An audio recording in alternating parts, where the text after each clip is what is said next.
Hi everyone, आप सभी का चैनल पे स्वागत है। मैंने आपको बोला था लास्ट क्लास में हमने किया था, लास्ट वीडियो में मैंने आपको स्पीच मतलब डायरेक्ट से इनडायरेक्ट हम कैसे बनाते हैं वो सारे रूल्स कराए थे। इनफैक्ट उस पर थोड़े एग्जाम्पल्स भी बताए थे, बट आज मैं आपको और एग्जाम्पल्स दे रही हूँ जिससे कि it will be more easier to you how to use this speech. आपको और आसानी से पता चल जाएगा कि हमें इसे बदलना कैसे है। तो let us start with the video. अभी तक जिन्होंने इसको एंड तक जरूर देखिए, तभी आपको समझ में आएगा कि हर एक रूल को मैं इसको दोबारा से एक्सप्लेन कर दूंगी। और जिन्होंने अभी तक इस जो नए हैं वो प्लीज़ इसको सब्सक्राइब कीजिए चैनल को, और जिन्होंने अभी तक नहीं किया है please subscribe this channel and share to your friends. Let's begin with the topic. देखिए, आज का जो सेंटेंस है, जैसे मैंने आपको पहला सेंटेंस दिया है, आप पहले सेंटेंस पढ़िए, फिर मैं आपको समझाती हूँ कि ये सेंटेंस हमने कौन सा लिया है। देखो, सेंटेंस है the teacher said Mohan is मॉर्टल। जब आप याद रखिए कि ये आपको किस में दिखाई दे रहा है, जब हमें इन्वर्टेड कॉमास में अगर कोई भी सेंटेंस, अगर हमें इन्वर्टेड कॉमास में ऐसा लगता है कि ये बंद हो रहा है और कोई कह रहा है, टीचर मतलब टीचर ने कहा कि मैन इज मॉर्टल, तो फर्स्ट पर्सन मतलब जो बोल रहा है, स्पीकर जो बोल रहा है, वो ही उस बात को कंटिन्यू कर रहा है, तो उसे हम डायरेक्ट स्पीच कहते हैं। और भी आसान तरीका है कि आप स्पीच कैसे पता लगाएं। इन्वर्टेड कॉमास में जो बंद होंगे वो डायरेक्ट स्पीच है, और जब इन्वर्टेड कॉमास हट जाते हैं तो वो इनडायरेक्ट है, जो किसी और के थ्रू बोला जाता है। Is that clear? अब ये सेंटेंस क्या है? The teacher said man is मॉर्टल। ये एक एजर्टिव सेंटेंस है। सबसे पहले तो हमें ये पता करना है कि सेंटेंस कौन सा है। So this is assertive. Assertive का मतलब होता है जिसको हम स्वीकार करते हैं, स्वीकारात्मक, जिसको हम स्वीकार कर लेते हैं। और ये पूरा एक सेंटेंस जो है कि मैन इज मॉर्टल, तो मैन मॉर्टल है, ये बात तो सच है, इंसान ने मरना ही है, अमर तो वो रहेगा नहीं, तो ये बात भी बिल्कुल सच है, फैक्ट है।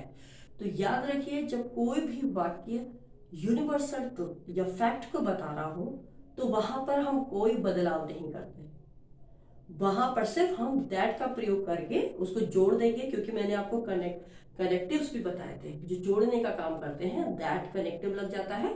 और बाकी, क्योंकि ये कौन सा सेंटेंस है, ट्रुथ है, फैक्ट है, सच्चाई है, तो इस वजह से इसमें सिर्फ दैट लग के as it is inverted commas हट के ये पीछे का सेंटेंस ऐसा ही आ जाएगा। जैसे देखिए, द टीचर सेड, यहां तक तो कहानी बिल्कुल सही है, इसको फिर हमने यहां जोड़ दिया कनेक्टर, ये दैट से हमने जोड़ दिया, ठीक है। इसके बाद देखिए, हमने बोला मैन इज मॉर्टल, तो ये बात सच है, तो इसीलिए इसको बदला नहीं, इसमें कोई बदलाव नहीं आया टेंस में, ये जैसा है इसको हमने वैसा ही लिख दिया, मैन इज मॉर्टल। क्यों? क्योंकि ये क्या है, एक फैक्ट है, यूनिवर्सल ट्रुथ है, यूनिवर्सल ट्रुथ। तो जब कभी भी यूनिवर्सल ट्रुथ आएगा, सच्चाई आएगी, तथ्य आएगा, तो वहां पर आपने कुछ नहीं करना, बस दैट लगा के जो जो इन्वर्टेड कॉमास में है वो ही एज इट इज लिख देना है। Is that clear? I hope ये आपको क्लियर हुआ होगा। Moving on to the next sentence. She said to me who has taught you English? She said to me who has taught you English? उसने मुझे कहा तुम्हें अंग्रेजी किसने पढ़ाई, मतलब कि तुम्हें इंग्लिश किसने पढ़ाई। तो ये क्वेश्चन है, वैसे भी आप देखो तो ये प्रश्नवाचक है, दिस इज इंटरोगेटिव, प्रश्नवाचक, प्रश्नवाचक है। लेकिन अब प्रश्नवाचक भी कैसा है, जिसमें क्या लग रहा है, प्रश्न, हु। तो आपको एक रूल मैंने लास्ट क्लास में वीडियो में डाला है, जिन्होंने अभी देखा नहीं है, जो ये वीडियो नए देख रहे हैं वो देख सकते हैं। लास्ट वीडियो में आपको पूरे रूल्स बताए हैं। जब इंटरोगेटिव व्हाट या हु से आता है तो हम क्या लगाते हैं, तो जब हम हु का प्रयोग कर रहे हैं तो हु के साथ उसके बाद वाला वर्ड आ जाएगा, शब्द आ जाएगा। लेकिन जब हम व्हाट का प्रयोग करते हैं तो इफ या फिर वेदर आता है, ये लिखवा रखा है लास्ट क्लास में, आप देख लीजिएगा जिन्होंने ये वीडियो इससे पहले नहीं देखी तो। Is that clear? तो अब ये क्या बन जाएगा, ही सेड टू मी, उसने मुझसे पूछा, तो आस्क्ड आ जाएगा। जब हम प्रश्नवाचक को कन्वर्ट करते हैं इनडायरेक्ट में तो हम आस्क्ड लिखते हैं। तो शी आस्क्ड मी, उसने मुझसे पूछा। हु हैज का क्या हो जाएगा, हैड हो जाएगा। Who had taught me English. You का चेंज कर दिया हमने सब्जेक्ट को, यू का मी में परिवर्तन हो गया। तो she asked me who had taught you English. Is that clear? Now moving on to the third sentence. Neha said to Arjun, "Go away." Neha said to Arjun, "Go away." तो ये पता ही चल रहा है कि ये वाक्य कौन सा है, ऑर्डर देने वाला। ऑर्डर देने वाला जिसे हम बोलते हैं इम्पेरेटिव। इंग्लिश में उस सेंटेंस को हम बोलते हैं इम्पेरेटिव। इम्पेरेटिव, इम्पेरेटिव में हम क्या देते हैं, ऑर्डर देते हैं। तो ये आपको ऑर्डर दिया जा रहा है। तो नेहा ने ऑर्डर दिया अर्जुन को कि तुम चले जाओ। Neha ordered Arjun to go away. तो जब हम ऑर्डर लगाते हैं तो ऑर्डर के साथ टू का प्रयोग हो जाता है। तो ऑर्डर्ड है, अर्जुन सब्जेक्ट है, टू का प्रयोग हो गया। तो सेंटेंस बन गया Neha ordered to Arjun go away. Is that clear? Next sentence है आपका, Sohan said may I use your pen. Mohan, yes and no, interrogative में यस एंड नो पूछ रहा है, क्या मैं तुम्हारा पेन यूज कर लूं?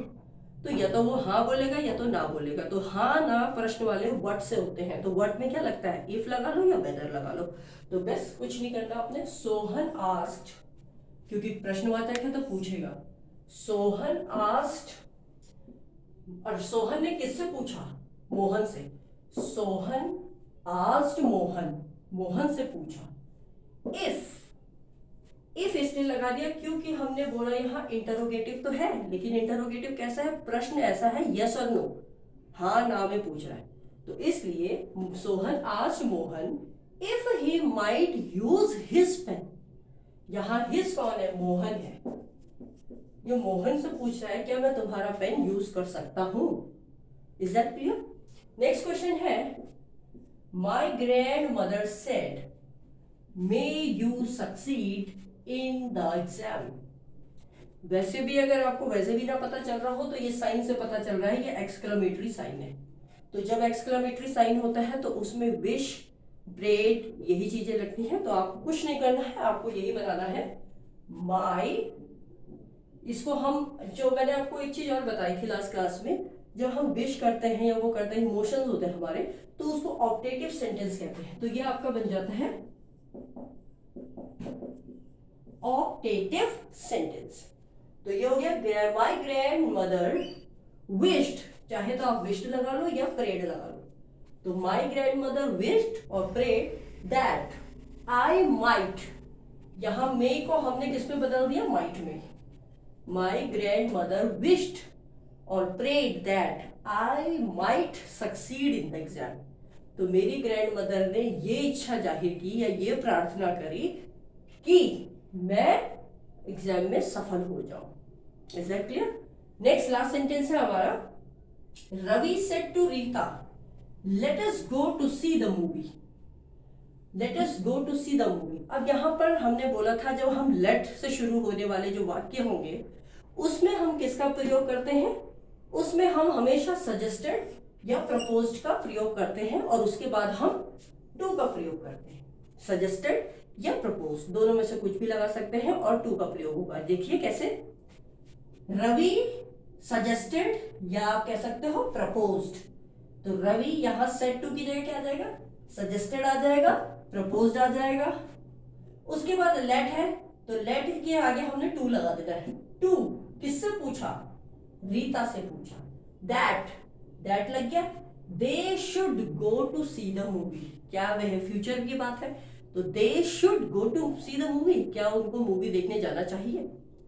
तो आई होप आपको ये सब सेंटेंसेस क्लियर हुए होंगे और शायद आपको भली भांति ये भी पता चल गया होगा कि हम किस प्रकार से डायरेक्ट से इनडायरेक्ट में बदलाव करते हैं अलग अलग वाक्यों में। मतलब टाइप्स ऑफ सेंटेंसेस हैं, कौन किससे शुरू होता है, हर किसी के लिए कुछ रूल्स हैं, उस रूल के तहत ही हम इसको बदलाव करते हैं।